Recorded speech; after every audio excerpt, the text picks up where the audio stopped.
Hello and what is up, guys? My name is Yugioh from Screencasters. I thought I'm gonna do something really different today. Just do a little, basically get some stuff off my chest, just some random things I've been noticing about the Yu-Gi-Oh community as well as the Yugi-Tubing community. As a preference, this isn't directed towards anyone, and it's not even name dropping. It's just some things I've noticed about the community and things I've experienced by interacting with each and every one of you guys, as well as other people on other channels, as well as other content creators, as well as fans of other people, as well as online and offline. So without further ado, let's get started. The Yu-Gi-Oh community sucks so much right now.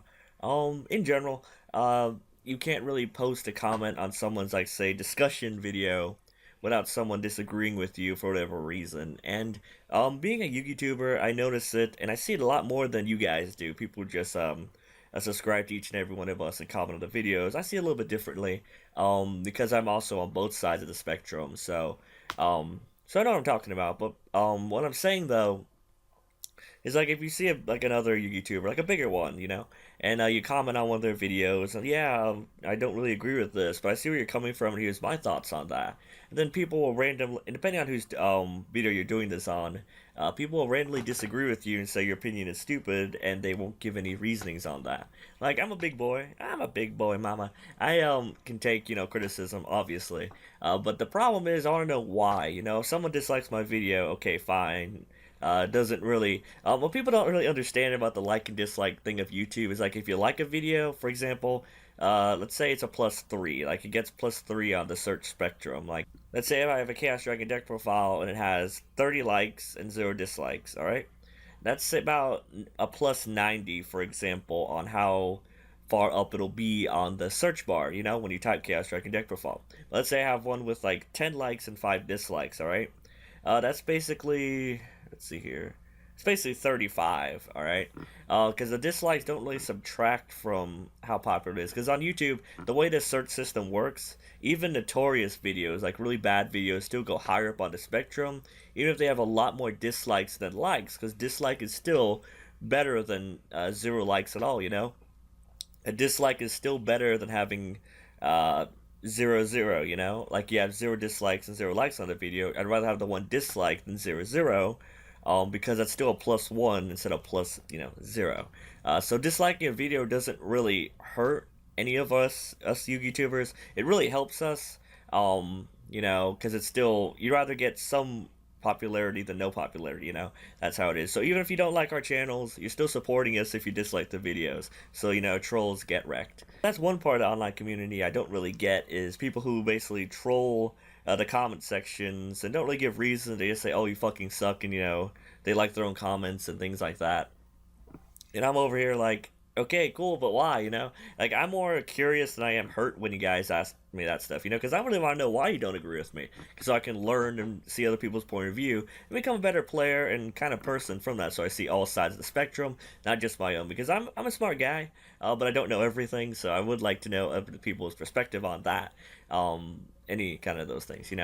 Another thing about the community I don't really like, and that I notice a lot of, is if you run any tech card that's not considered the mean, like the average in the deck, people will hate you for it. Like, they don't appreciate tech cards that are out of the norm.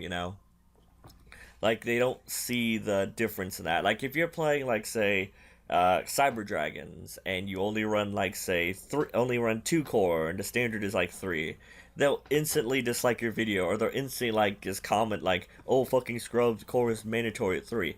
But they don't really watch the video enough to see your reasonings on that. Because I'm honest, I'll be honest with you guys, most people who watch some of my deck profiles are net deckers.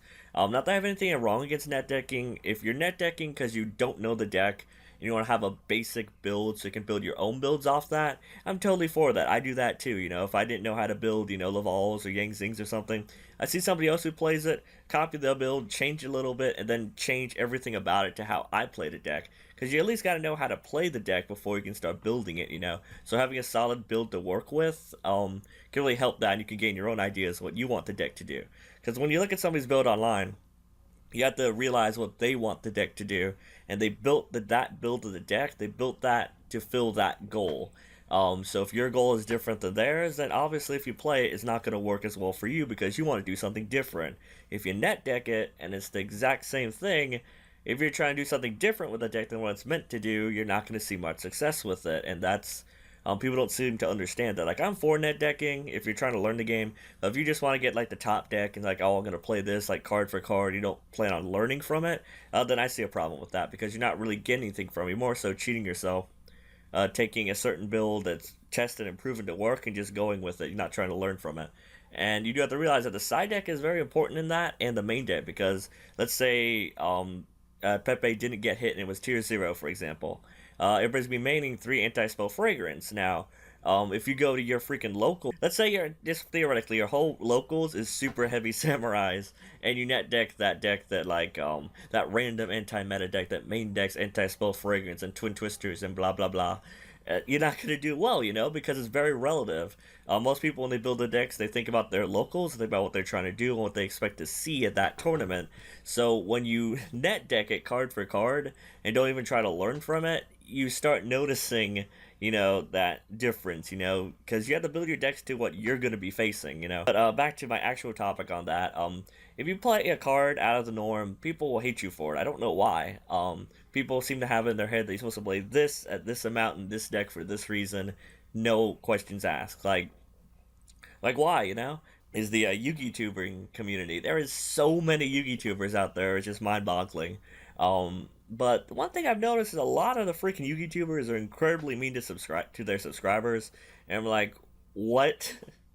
Like, you guys, I've treated you guys like family. If you guys have a comment or something, I'm totally trying to answer you guys. And, if you say, oh, how about we run this in, like, your magicians? How about we run Ariadne in your former pal magician deck or whatever? Like, yeah, sure, I wouldn't run it. I personally would not run that. But if you want to find room for it and try it, go for it. And I'll say why I don't run this and why you should run this and give both pros and cons. But if you, like, say, comment on some, like, random person's, like, another YouTuber's channel, and they had like the same like kind of video, like the same deck, and you comment the exact same thing, like, hey, how about Ariadne in here, or how about Magic Specters and your magicians? They're like, nah, that deck's trash. Like, if you think that, you're a bad player. Like, get off my thing or something. Like what? What? Like, the only reason any of the YouTubers are here is because of you guys, because of the fans. And I really truly believe that if you're kind of like disconnected from your own fan base, disconnected from your subscribers, and disconnected from what they want to see from you, what they want to expect from you, what they want to learn from you. If you're disconnected from that, I feel like that's like a big slap in their face. 'Cause the only reason you even think you're special at all is because of these guys who are loyal to you, who watch your content every day or see what you want to post and enjoy it and want to learn from it. But if you're like saying, yeah, you guys are all fucking scrubs, I hate you, it's like, what's wrong with that? They just want to try and learn. Why you want to smack them in the face? You're not that much better than us. Like, each and every YouTuber, if they're a guy, they're just normal men. If they're a girl, they're just normal girls. They put their pants on the same way we do. So it's like the only reason you're actually popular is because of your fans. Why do you have to put them down like that? I just never really understood that. Because there's so many people who have better content than I do, better content than me and Dave do, because Dave's a good friend of mine.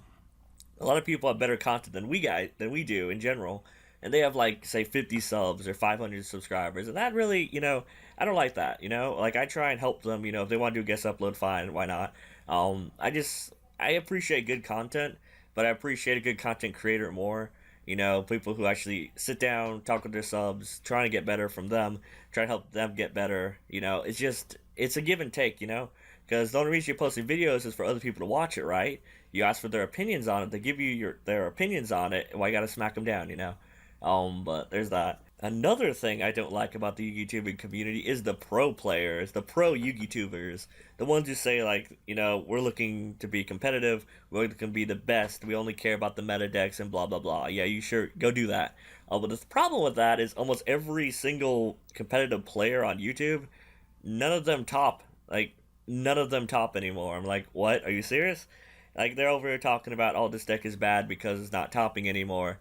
But at the same time, they're not topping either, but they're competitive, their opinions matter more. Like, some people post, like, their 2-minute... You guys know what I'm talking about. I'm not gonna drop any names, but you know who the fuck this is. They have, like, 2-minute deck profiles, and in their car, heavy breathing, talking to you about how this card is good and should be used in the format. But when you look at the tournament they said they were in, you look at their deck list and they're running 3 of it, and they didn't even top whatsoever. It's just like, oh, okay, okay. I see where you guys coming from. I know what you mean, but I just take their opinions with a grain of salt. That's what I do.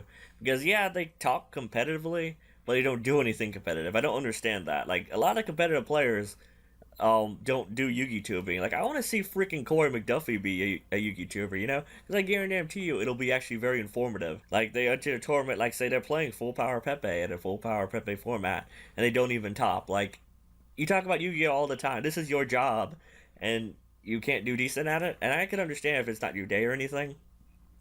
But if you're like a competitive Yugi-Tuber channel and you haven't topped in like 2 or 3 years since Redox Gadget format, I don't know why I should listen to you.